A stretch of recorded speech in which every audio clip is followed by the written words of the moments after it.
Hello students, आज की class में हम लोग डिस्कस करने वाले हैं एक बहुत ही इम्पोर्टेंट कॉन्सेप्ट जो कि बहुत बार डायरेक्ट क्वेश्चन वहाँ से पूछ लिया जाता है एंट्रेंस एग्जामिनेशन के अंदर, and that is called number of functions from set A to set B. Set A में यदि आपको m नंबर ऑफ एलिमेंट है, m is the number of element in set A and n is the number of element in set B, तो A set से B set तक कितने functions हम define कर सकते हैं। जैसे कि आप लोगों ने देखा होगा जब रिलेशन टॉपिक पढ़ रहे थे, तो ए सेट में यदि 4 एलिमेंट है, बी सेट में यदि 3 एलिमेंट्स है, तो नंबर ऑफ रिलेशन हम कितना कहते थे, 2 to the power number of element in A into number of element in B. और उसके लिए जो है वो आपको मैंने करवाया भी था, क्वेश्चंस भी करवाए थे, बट वो रिलेशन के लिए था। अभी यदि हम बात कर रहे हैं फंक्शंस की, तो total number of functions from set A to set B कितना डिफाइन होगा। यदि आपको ए सेट में नंबर ऑफ एलिमेंट पता हो और बी सेट में भी नंबर ऑफ एलिमेंट्स पता है, तो सबसे पहले तो मैं आपको बता दूं कि फंक्शंस के बारे में आपको पता है कि फंक्शंस में यदि ए सेट से बी सेट तक कोई फंक्शन डिफाइन है, तो डेफिनेशन क्या है फंक्शन की, that every element of set A must have an image and a unique image, that means only one outcome होना चाहिए हर एक जो सेट ए का एलिमेंट है उसका। तो इसी को ध्यान में रखते हुए, जैसे कि आप जानते ही हैं, थोड़ा सा तो बेसिक जो बातें हैं वो क्लास 11 से हम पढ़ते आ रहे हैं कि मान लीजिए इसमें 4 एलिमेंट हैं और इसमें 3 एलिमेंट हैं और ऐसे कनेक्ट कर दिया, तो ए सेट से बी सेट तक यदि हमने फंक्शन डिफाइन किया है, तो और every element must have image and image एक ही होना चाहिए, एक एलिमेंट का एक ही इमेज होना चाहिए। ये हो सकता है कि 2 अलग अलग एलिमेंट्स के सेम इमेज हो जाए, लेकिन एक एलिमेंट का 2 इमेज नहीं होगा, मतलब इस तरीके का नहीं हो सकता फंक्शन में। ये फंक्शन नहीं है। जैसे कि मान लीजिए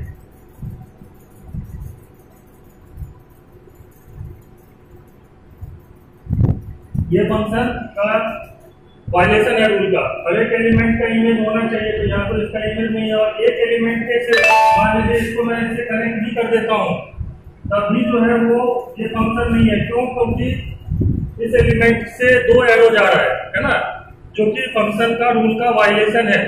तो इतना तो हमें पता ही है। इसी को ध्यान में रखते हुए ये कॉन्सेप्ट हम पढ़ने वाले हैं।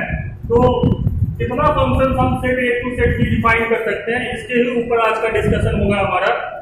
कितने फंक्शन डिफाइन कर सकते हैं, कितने वन फंक्शन डिफाइन कर सकते हैं, कितने मेनी वन फंक्शन डिफाइन कर सकते हैं, कितने ऑन टू फंक्शन डिफाइन कर सकते हैं, ये सारा डिस्कशन आज के क्लास में हम लोग करने वाले हैं।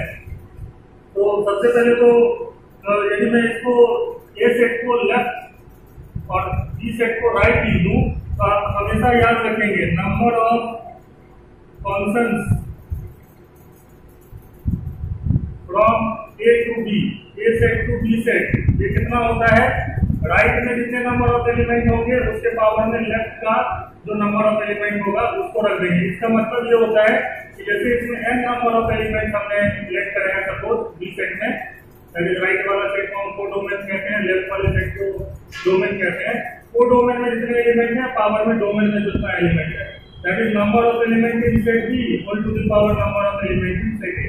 ये फॉर्मूला हो गया number of functions from set A to set B का। तो ये हम याद रखेंगे कि number of functions set A से सेट बी कितना होता है, that is number of element in set B whole to the power number of element in set A, that is number of element in codomain whole to the power number of element in domain. तो यहाँ पे ये formula कैसे आया हुआ है, उसके लिए इसमें हम परम्यूटेशन को यूज करते हैं। परम्यूटेशन हम लोगों ने पढ़ा हुआ है। तो जैसे मैं बता रहा हूँ आपको, x1 यदि मैं कोई भी फंक्शन क्रिएट करता हूं तो कैसे क्रिएट करूंगा। जैसे मान लीजिए ये सेट में एलिमेंट्स गिवन है मुझे, तो मैं पहले सोचूंगा कि x1 को मैं कैसे कनेक्ट कर सकता हूं, कितने तरीके से। तो x1 के पास कितने ऑप्शन है, n ऑप्शन है, किसी भी एक के साथ कनेक्ट कर सकता हूं मैं इसको। तो x1 has n options, but connect तो किसी एक के साथ ही होगा, but there are n options available. x2 के पास कितने ऑप्शंस होंगे कनेक्ट होने के? ऑब्वियस सी बात है कि यदि x1 y1 से कनेक्ट हो भी गया, तब भी x2 y1 से कनेक्ट हो सकता है, तो x2 के पास भी n ऑप्शन होंगे। सिमिलरली xn के पास भी कितने ऑप्शन होंगे, n ऑप्शंस होंगे। तो इसका जो प्रूफ है, आप ये कह सकते हो कि इसका जो प्रूफ है, मतलब ये फॉर्मूला कहां से आया है, उसको हम परम्यूटेशन कॉम्बिनेशन से जो है वो समझ सकते हैं कि जैसे x1 can relate in n ways, n तरीके हैं रिलेट होने के। तो इधर कितने ऑप्शंस हैं x1 के लिए, n ऑप्शंस हैं। x2 can relate in similarly n ways, that means x1 के पास n ऑप्शन तो है ही, लाइक y1 से मान लीजिए x1 कनेक्ट हो गया, किसी से भी कनेक्ट हो सकता था, तो x2 भी y1 के साथ कनेक्ट हो सकता है। मतलब ऐसा नहीं है कि x2 के लिए y1 जो है वो ऑप्शन नहीं रहेगा, इसके पास भी सारे ऑप्शन अवेलेबल है। एंड सिमिलरली सभी में इसी तरीके से xm can relate in n ways. तो total number of functions possible, जो आप मल्टीप्लिकेशन जो हम करते हैं, टोटल नंबर ऑफ वेज जो हम निकालते हैं, तो जितने भी अलग अलग तरीके से हम कोई भी वर्ड को कर सकते हैं वो सब मल्टीप्लाई हो जाता है। यदि एक वर्ड को करने के n तरीके हैं और दूसरे वर्ड को करने के n तरीके हैं, तो साइमल्टेनियसली उन दोनों को करने के m इंटू n वेज हो जाते हैं। सिमिलरली सारे के सारे एलिमेंट फंक्शंस में कनेक्टेड होना जरूरी है, और एक एलिमेंट का सिर्फ एक यूनिक इमेज होगा, ये भी हमने पढ़ा हुआ है। तो उसको ध्यान में रखते हुए यदि आप इसको समझेंगे तो कितना हो जाएगा, ये n into h into m times आएगा, और that is equal to n whole to the power m। और इसको मैं बहुत आसानी से आपको बता रहा हूँ कैसे याद रखें आप, राइट, वो डोमेन में जितने एलिमेंट हैं whole to the power domain में जितने एलिमेंट हैं। तो ये है हमारा टोटल नंबर ऑफ फंक्शंस निकालने का तरीका। अब जैसे मान लीजिए इसमें 5 एलिमेंट्स हो, है ना, और इसमें जो है वो 3 एलिमेंट है, सपोज y1 y2 y3, ठीक है। तो हम कितने function set A to set B define कर सकते हैं?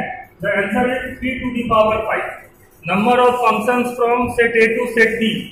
यदि मेरे से और पूछा जाता है, ये नोट कर लीजिएगा आप सब लोग, number of functions from set A to set B यदि पूछा जाएगा, इस सेट के अंदर कितना एलिमेंट है? 5 एलिमेंट है।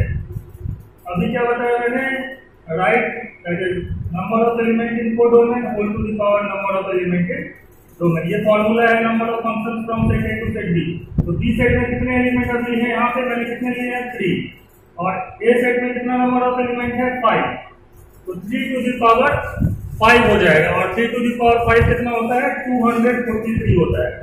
तो आप डायरेक्टली देख रहे हैं कि किस तरीके से हम लोग निकाल पा रहे हैं। Number of functions from set A to set B कितना हो जाएगा? जब A सेट में 5 और B सेट में 3 एलिमेंट होंगे तो 3 to the power 5 243 functions define कर सकते हैं। वहीं पे जब आप रिलेशन में जाओगे ना, तो आपको पता होगा कि number of relations from A to B जब निकालते थे, that is 2 to the power number of element in A into number of element in B, direct formula था, and that is 2 to the power 5 into C, that is 2 to the power 15। ये बहुत बड़ा number है, ठीक है ना। 5000 मतलब 2 का पावर 10 होता है आपका 1024, और उसमें भी आपको जो है वो 2 into 2 into 2 into 2 into 2 that is 32 multiply करना है। तो 32,000 से ज्यादा करीब जो है वो आपको फंक्शंस यहाँ पे उससे भी ज्यादा जो है वो फंक्शंस रिलेशंस यहाँ पे डिफाइन किए जा सकते हैं, बट उनमें से सिर्फ 243 जो है वो फंक्शन होंगे, because every function is a relation but all relations are not functions. ये कॉन्सेप्ट है, ठीक है ना। सारे रिलेशन फंक्शंस नहीं होते, बट फंक्शन क्या है? टाइप ऑफ रिलेशन ही है। तो यहाँ पे 243 फंक्शंस हम A सेट से B सेट पे डिफाइन कर सकते हैं, ठीक है। तो ये है हमारा नंबर ऑफ फंक्शंस की। अब आ जाते हैं नंबर ऑफ वन फंक्शंस हम कितना क्रिएट कर सकते हैं A सेट से B सेट पे। जैसे आपको पता है ये वन फंक्शन में क्या होता है ना, जैसे A सेट है, ये B सेट है, इसमें मान लीजिए 4 एलिमेंट है, इसमें मान लीजिए 5 एलिमेंट है। तो एक एलिमेंट का किसी भी 2 एलिमेंट के इमेज सेम नहीं हो सकते, different elements have different images. यही है वन की डेफिनेशन। तो अब यहाँ पे आपको कितना वन फंक्शन हम डिफाइन कर सकते हैं। तो हमारा जो सेकंड पॉइंट है, number of one function, number of one functions from set A to set B। जबकि ए सेट में m नंबर ऑफ एलिमेंट है और बी सेट में n नंबर ऑफ एलिमेंट है।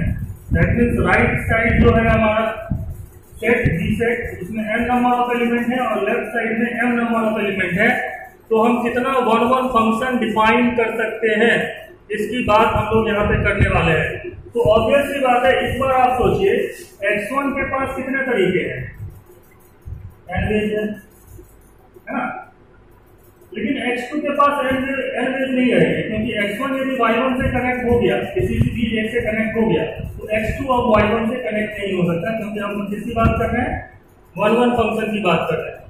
तो ये कितने के बराबर होता है, n into n minus one into n minus to. इस तरीके से करते हुए हम लोग मल्टीप्लाई करेंगे लास्टली, क्योंकि यहाँ पे एक बात आपको मैं बता दूं कि जैसे x1 के पास n ऑप्शन है, लेकिन x2 के पास कितना ऑप्शन बचेगा, जो एक जिसके साथ कनेक्ट हो गया है, उसके अलावा जो बचे हुए n माइनस वन है, उसी के साथ x2 कनेक्ट हो सकता है, n माइनस वन, x2 के साथ n माइनस टू, xn के साथ कितना हो जाएगा, n माइनस m प्लस तरीके होंगे इसके पास, है ना, n minus m plus one तरीके होंगे।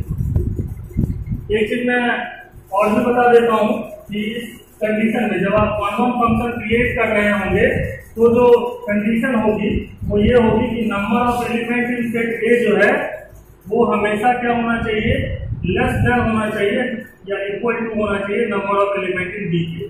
क्योंकि यदि ए सेट में ज्यादा एलिमेंट हो जाए, है ना, और इसमें कम होंगे, तो उस कंडीशन में जो है वो आपको मिनिमल बनाना पड़ जाएगा। उस कंडीशन में वन वन फंक्शन जो है वो क्रिएट नहीं हो सकता है, किसी ना एक को तो आपको मैच करना ही पड़ेगा। तो यहाँ पे कंडीशन क्या है, number of element in set A जो है वो हमेशा क्या होगा, लेस देन या इक्वल टू हो सकता है number of element in set B. तो number of one one function from set A to set B कितना होता है, n into n minus one into n minus two and so on to n minus m plus one. And it simply यहाँ पे मैं लिख देता हूँ, m जो है वो लेस देन या इक्वल टू n ही रहने वाला है। m जो है वो क्या होगा, less than equal to n वाली कंडीशन रहेगी, तभी आप वन वन फंक्शन क्रिएट कर सकते हैं, अदरवाइज जीरो होगा। ठीक, तो यहाँ पे इसको यदि आप ध्यान से देखें तो ये कुछ नहीं है, ये है कितना, n p n के बराबर है, n p n। क्योंकि यदि आप इसको क्या बोलते हैं, इसको फैक्टोरियल के टर्म में लिखना चाहते हैं, तो ये कितना है, n factorial upon n minus m factorial लिख सकते हैं। समझ रहे हैं बात, इसको सिंप्लीफाई करेंगे तो n factorial upon n minus m factorial n p n।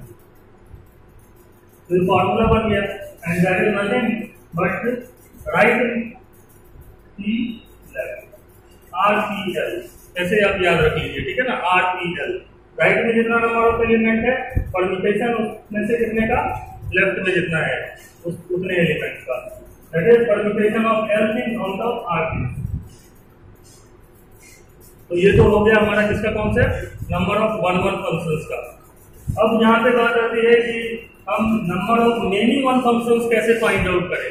तो आपको कुछ नहीं करना है, number of many one functions from set A to set B. जैसा कि हम जानते हैं कि जो फंक्शन वन वन होता है उसके अलावा जो बचे हुए रहते हैं उनको हम मेनी वन कह देते हैं, ठीक है ना। मान लीजिए कोई फंक्शन वन वन नहीं है तो वो मेनी वन ही होगा। तो टोटल नंबर ऑफ फंक्शंस में यदि टोटल नंबर ऑफ फंक्शन जो क्रिएट कर सकते हैं उसमें से यदि हम माइनस कर दें total number of one one function जो हम क्रिएट कर सकते हैं, तो बचेगा क्या, number of many one function. तो यहाँ पे आपको कुछ नहीं करना है, क्या करना है, टोटल नंबर ऑफ फंक्शंस कितने क्रिएट कर सकते थे, हमने बताया था n whole to the power m, that is number of element in codomain, whole to the power number of element in domain, that is total number of functions minus number of one one function, that is n p n। तो ये formula हो गया, number of element in codomain whole to the power number of element in domain minus number of element in codomain permutation of number of element in domain. और इसको आप ऐसे याद रखिए, right to the power left minus r p l, है ना। बहुत आसान है याद रखना। तो इसलिए ये जो नंबर ऑफ वन फंक्शन कितने क्रिएट हो सकते हैं और number of many one function कितने क्रिएट हो सकते हैं, इन दोनों के लिए मैं एक क्वेश्चन फिर से करवा रहा हूँ। इसी पे एक क्वेश्चन करवाने वाला हूँ जिसमें आप देखिए कि किस तरीके से मैं नंबर ऑफ एलिमेंट लेता हूँ। इसके अंदर जो है वो मान लीजिए 3 एलिमेंट्स हैं और इसके अंदर जो है वो आप 4 एलिमेंट्स ले लेता हूँ, ठीक है। सेट ए में कितना नंबर ऑफ एलिमेंट है 3 और सेट बी में कितना नंबर ऑफ एलिमेंट है 4। और मेरे से पूछा जाएगा कि number of one function from set A to set B कितना होगा। तो कुछ नहीं करना है, इसमें कितना नंबर ऑफ एलिमेंट है, राइट वाले में 4 और लेफ्ट वाले में कितना नंबर है 3। तो क्या लिख देंगे हम लोग 4p3। समझ में आ रहा है 4p3 that is right pl rpl। और यहाँ पे कितना हो जाएगा ये 4 फैक्टोरियल हो जाएगा, that is 4 factorial divided by 4 minus 3 1 factorial. तो ये कितना होता है 24। मतलब कितने वन फंक्शन हम डिफाइन कर सकते हैं 24 वन फंक्शन हम डिफाइन कर सकते हैं set A to set B. Set A में जब 3 एलिमेंट हो और सेट बी में जब 4 एलिमेंट हो। Number of many one function from set A to set B कितना होगा, तो इसके लिए जो है वो आपके पास क्या फॉर्मूला है टोटल नंबर ऑफ फंक्शन। तो टोटल नंबर ऑफ फंक्शन कितना है, कितना कैसे निकालते हैं, right to the power L. ये फॉर्मूला आप याद रखिए r to the power L minus rpl, ठीक है ना। तो ये कितना हो जाएगा 4 to the power 3 minus 4p3। और जैसा कि 4p3 तो 24 है और 4 का पावर 3 निकालेंगे तो 64 आएगा। तो 64 माइनस 24 कितना हो जाएगा आपका 40। तो फिर 40 में ही वन फंक्शन हो जाएंगे और 24 जो है वो वन फंक्शन हो जाएंगे। तो हम दोनों ही निकाल पा रहे हैं, मेनी वन फंक्शन भी निकाल पा रहे हैं और वन फंक्शन भी यहाँ निकाल पा रहे हैं। वहीं पे यदि इसके अंदर ज्यादा एलिमेंट आप ले लोगे x4 x5, ठीक है, अब निकाल के देखते हैं। तो अब तो हो जाएगा 45 है ना, और 45 कितना हो जाएगा 0। तो नंबर ऑफ वन फंक्शन कितना हो गया 0 हो गया। समझ में आ रही है बात। और number of many one function कितना हो जाएगा उस कंडीशन में 4 to the power 3 minus 45 that is 64 minus 0 तो 64। तो इसका मतलब क्या हो गया कि हम सही निकाल रहे हैं। मतलब हम फॉर्मूला सिंपल याद रखें, ये नहीं भी पता हो हमें m less than equal to n वाला कंडीशन, तब भी सही तरीके से हमारा आंसर आ रहा है, ठीक है। अब हम डिस्कस करने वाले हैं number of one onto function, जिसको हम बाइजेक्टिव फंक्शन भी कहते हैं। वन भी हो और ऑन टू भी हो। तो ये कब होता है, जैसे आप देख लीजिए ये फंक्शन क्या है वन भी है ऑन टू भी है। तो ये होने के लिए ना इसमें जितने नंबर ऑफ एलिमेंट होंगे ये सेट में उतने ही number of element set B में होना चाहिए, तभी फंक्शन को हम वन ऑन टू क्रिएट कर सकते हैं। यदि एक भी एलिमेंट ज्यादा होगा बी सेट में या इधर ज्यादा होगा इसके कंपेयर में, तो आप वन और ऑन टू दोनों साथ में नहीं क्रिएट कर सकते। तो यदि कोई फंक्शन ए सेट पे बी सेट पे डिफाइंड है और दोनों में ही सेम नंबर ऑफ एलिमेंट है, या आप ये कह लीजिए ए सेट टू ए से डी यदि कोई फंक्शन डिफाइंड है तो बराबर ही एलिमेंट हो जाएंगे। या हम सिंपली ऐसे भी सोच सकते हैं कि ए सेट में भी n एलिमेंट है बी सेट में भी n एलिमेंट है, तो हम कितने one onto function create कर सकते हैं। तो इस बार जो है वन भी क्रिएट करना है ऑन टू भी। तो वन के लिए भी जैसे ही आप वन क्रिएट करोगे तो ऑन टू क्रिएट होना ही है इस केस में, ठीक है ना। तो यहाँ पे तो x1 n तरीके से, लेकिन उसके बाद n माइनस 1 तो n into n minus 1 into n minus 2 से लेके 3 इंटू 2 इंटू 1 हो जाएगा। एक बार आप समझ लीजिए क्यों, क्योंकि इधर भी n एलिमेंट्स है, x1 के पास n तरीके, x2 के पास n माइनस 1, x3 के पास n माइनस 2 है ना, तो xn के पास तो 1 तरीका ही बचेगा जो लास्ट में बचा हुआ है, उसी के साथ कनेक्ट होना पड़ेगा उसको। तो इसलिए ये कितने के बराबर हो जाता है n फैक्टोरियल के बराबर हो जाता है।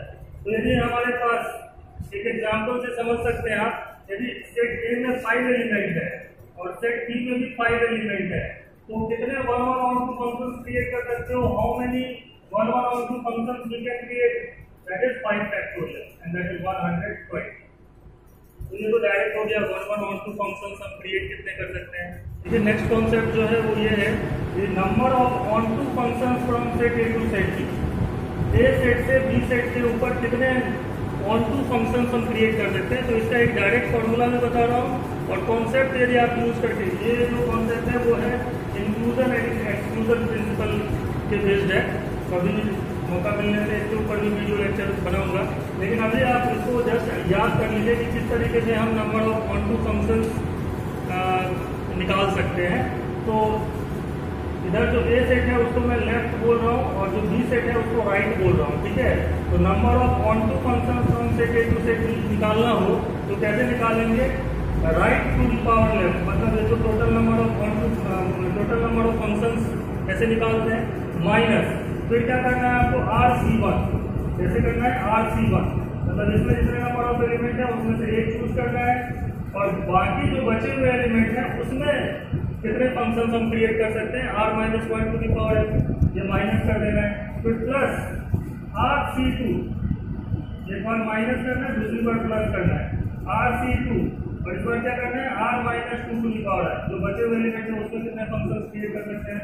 Minus RC3, R-3 to the power f singularly, plus ये जब तक इसके अंदर जो एलिमेंट हैं वो खत्म हो जाएंगे तब तक हम ऐसा ही करते रहेंगे, ठीक है ना। तो ये तरीका है।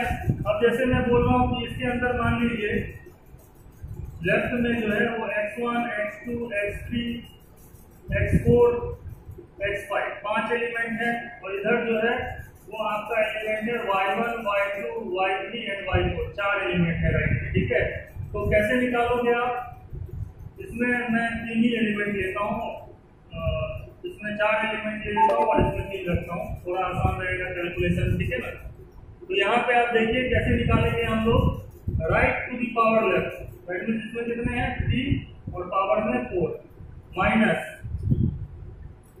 3C1, क्या करना है? 3C1, 3 minus 1 to the power 4, plus 3C2, 3 minus 2 to the power 4, minus 3C3, 3 minus 3 whole to the power.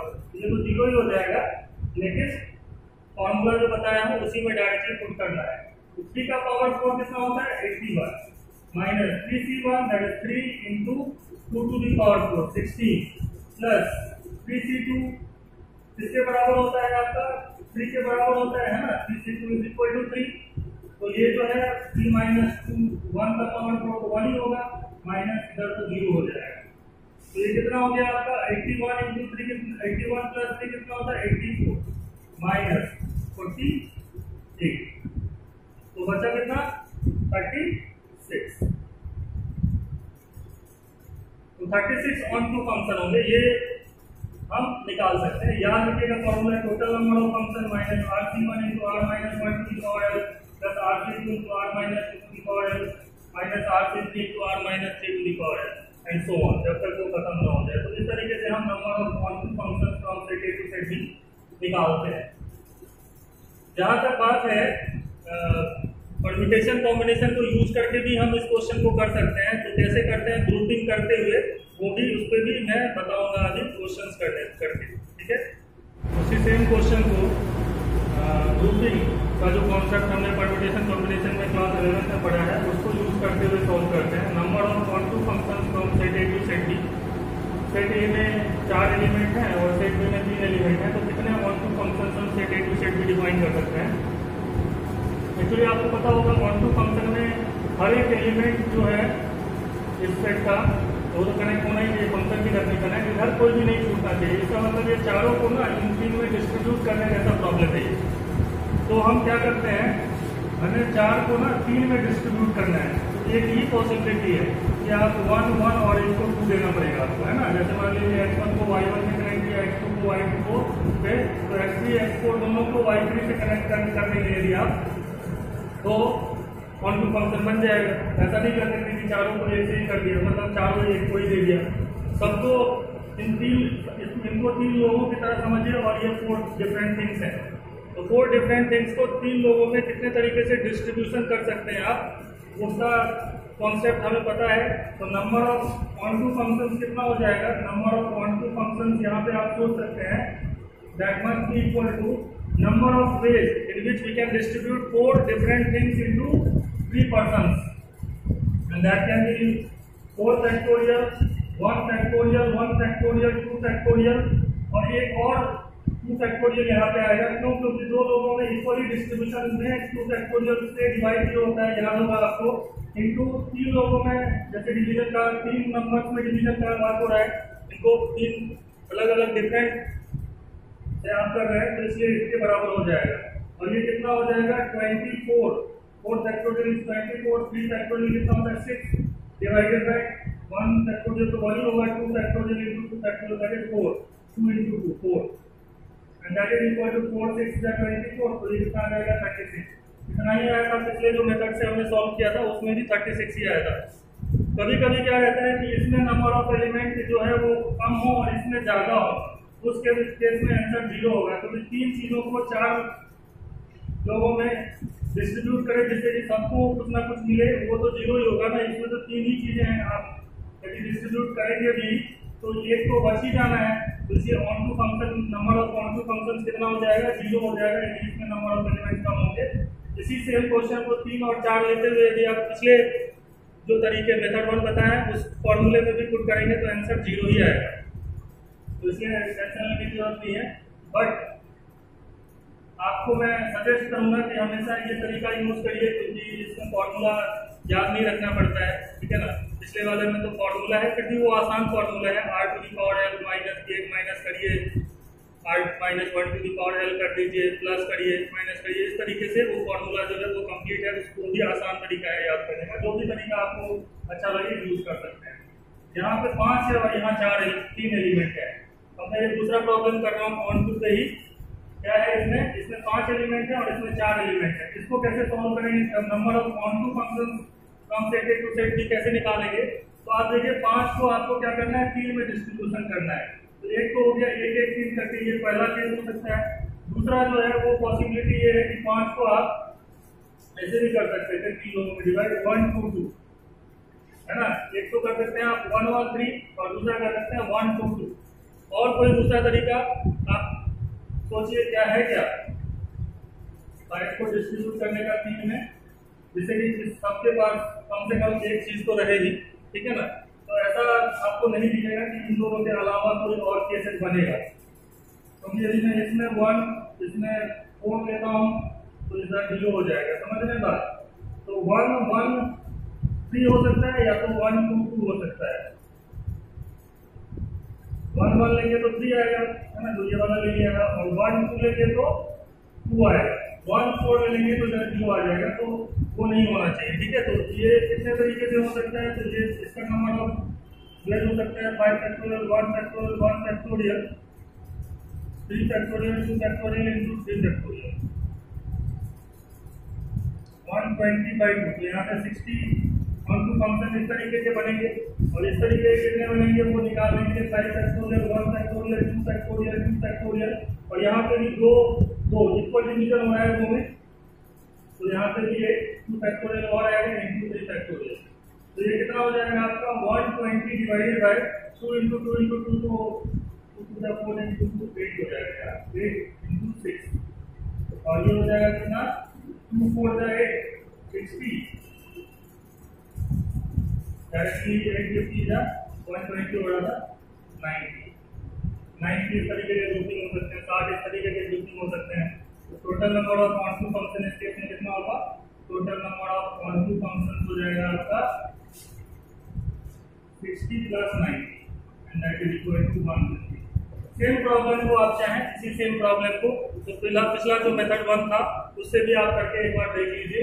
जैसे 3 to the power 5 minus 3c1 3 minus 1 to the power 5 plus 3c2 into 3 minus 2 to the power 5 minus 3c3 3 minus 3 to the power 5, ये तो 0 ही हो जाता है। 3 का power 5 हो गया 243, 3 into 2 to the power 5 plus 3c2 that is 3 into 1 minus 0, 243 minus 3 into 32 plus 3, 246 minus 96 150, नहीं आ रहा है जितना यहाँ पे आया हुआ है। तो आप देख रहे हैं कोई भी फॉर्मूला निकाले नंबर ऑफ ऑन टू, ये मेथड 1 से हो गया और दूसरा वाला जो है वो मेथड 2 से हो गया। तो number of onto functions निकालने का जो तरीका है वो आप कोई भी यूज करें, मेथड 1 यूज करें या मेथड 2 यूज करें, वो आपके ऊपर डिपेंड करता है, बट आंसर सेम आएगा। Thank you for watching. And जो भी मैं इसके बाद आपको व्हाट्सएप ग्रुप में क्वेश्चन पोस्ट करूंगा उसको आप सॉल्व करके मेरे व्हाट्सएप नंबर पे सेंड कर दीजिएगा, और नेक्स्ट क्लास में इसी तरीके से कुछ और कॉन्सेप्ट लेके हम लोग स्टडी करेंगे।